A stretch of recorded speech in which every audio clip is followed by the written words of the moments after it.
It's great to be here. It's been a long 5 years, a lot of hard work, a lot of great kids, and a lot of support from everybody back in Greeley and the University of Northern Colorado. It's just the ultimate prize for a lot of hard work by a lot of great kids.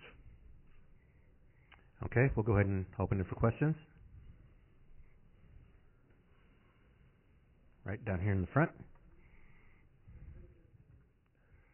John Henderson, Denver Post. I talked to players about patience in the offense, and they said it's been hard for them sometimes because you got a lot of good shooters. When it's open, it's hard for them to pass up that shot. How much of a change is going to be against San Diego State to be even more patient? It's going to be tough for them because we roll out a lot of confident kids who, as a staff, we have a lot of confidence in, and the whole thing. And I heard them, so it makes me happy that they're repeating what I've been preaching, and that is, it's not a good one. We want to get a great one.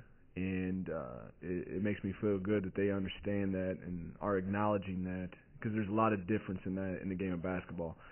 Good shots are often, and you can get a bunch of them, but great ones are what we need to have in our offense to have a chance. All the way on the left over there. Doug Haller, Arizona Republic. BJ, can you talk about Mike Proctor and the role he's played for you guys this year? It's been a tough year for Mike. Started off, just didn't have the same feel and energy that is what he's had in the last couple of years, and then the broken thumb set him back. We thought did, but I tell you what, he did a great job of learning while he was out. He came up, he watched tape, he did a good job. You could tell he was processing a lot during the games that he wasn't able to play in. He was learning while he was out, and he wasn't just sitting there being a spectator. And it really showed when he came back. He was thinking the game more clearly. He wasn't getting in foul trouble like he was early in the year, because I think he had a better understanding, and then his confidence took off. And that's what you've seen in the last 5 games from Mike is when he plays with confidence, he's really a good player. In my opinion, when he's confident and believes in himself and brings that energy, he's an all-league type guy. Okay. Hey, Coach. Ryan Finley here with the Arizona Daily Star. What concerns you the most about Kawhi Leonard, just watching him on tape? Right behind you. It's a long list.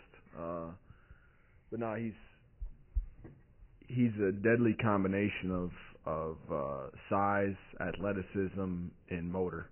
You don't really see guys that are 6'7", 2 1/4 have his skill set and play with the tenacity that he does for every second he's out there. I mean, he's what all coaches dream of. A lot of times you can get little guards at 5'10", 5'11" guys that play like that, but to find a 6'7" guy with that skill set and that energy is awful hard to find, and that's why he's the type of player he is and can do the things he does. Right here, over in the back, I'm sorry, and then here. BJ, Bruce Turtle, KWCH CBS in Wichita, Kansas. Interested in your background in the Kansas Jayhawk, in particular, working at Coffeyville. Could you talk about that in particular, Independence as well, but Coffeyville mainly? Talk about how that's helped to shape some of your basketball sensibility. And then the follow-up, would you mind commenting on what Tad Boyle has come to mean to you as a mentor and a friend, and as someone who preceded you in the job that you now hold? Yeah. First part, my time in Kansas has made me the coach I am today. I wouldn't have, Tad Boyle wouldn't have plucked me out of the Jayhawk or of the junior college ranks if it wouldn't have been for my time in the Jayhawk. I learned a sense of urgency about recruiting, what it takes to, as an assistant, what you can do to have an impact on a program, and I just learned so much from having so many repetitions of going out and recruiting, because you do replace your team every other year. And then you also have an unbelievable opportunity to see so many Division I guys come in and recruit your guys.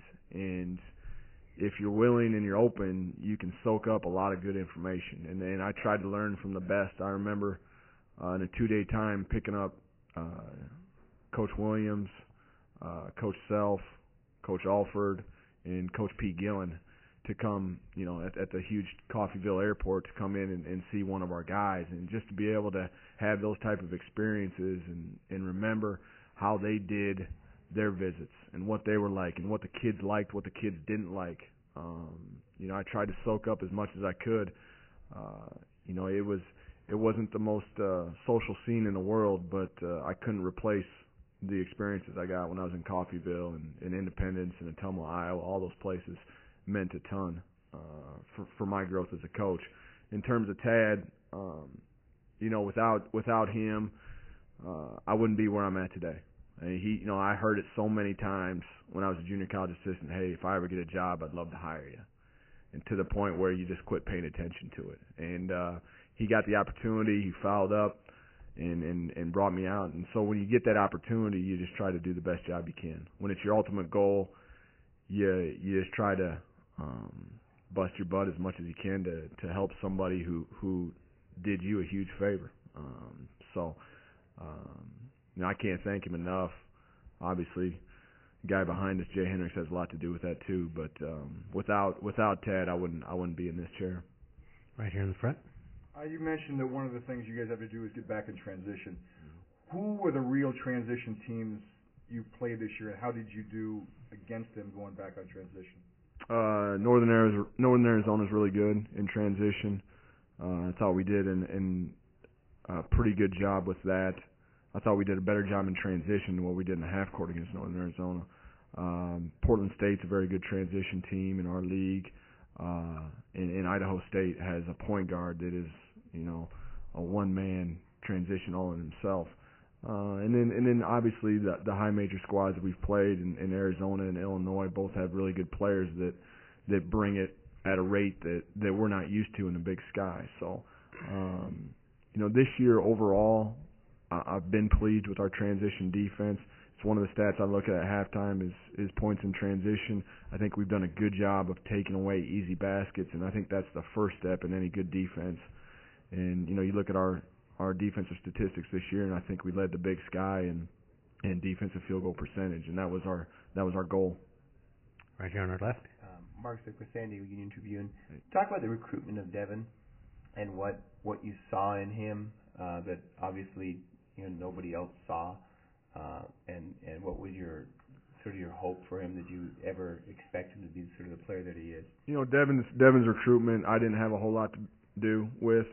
Tad got the job in May, and I came out in June, and when I got there, Devin had already been on campus, but it wasn't a marathon of recruiting by any means. Once the offer was made, he snatched it up, and Tad had seen him and liked the way he could shoot the ball.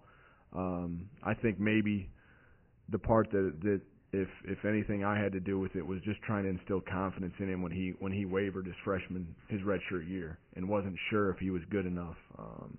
I just saw a tremendous heart in him and a tremendous will to succeed that a lot of kids don't have. And as a Division I coach, when you can walk through your arena at odd hours and find a kid in there working on the things that you told him he needed to do to be successful, you got to take advantage of that. Even if he might not have the athleticism or the size, guys that have that type of heart make up for it. And you're not going to find a better example than that kid. Question way over here on the right. There he is. So. Anthony Keith, Northern Colorado 5. Coach, since arriving in Tucson, has the energy level been any different with the team, or are they treating this just like any other competition? The energy level's been great. I'm not sure the focus level was great yesterday. Our first practice down here, they lacked a little bit of focus, which is understandable. I expected it. I almost anticipated it, to be honest with you.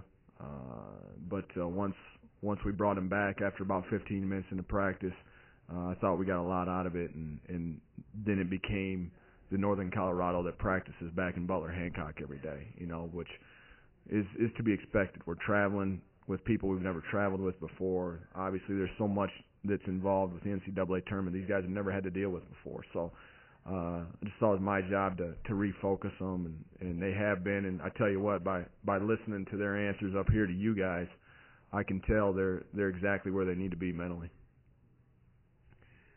Down here on our left. Mark Supersanian, Union Tribune. Could you I had a follow up about Kawhi Leonard? Yeah. He has gigantic hands. You probably noticed that.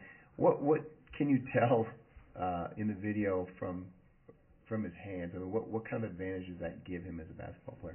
It helps him. He can get a hand on the ball and get rebounds that your average human being can't get without getting two up there. You know, he can use his athleticism and get one hand on a ball and retain it when most guys got to get two. You know, and he's so strong. That's hard enough to defend as it is. But then when a guy like that can go get a rebound like that and then has the skills to take it himself and start the fast break by himself, that's what makes him so hard to guard. I mean, we don't face anybody like that in the Big Sky.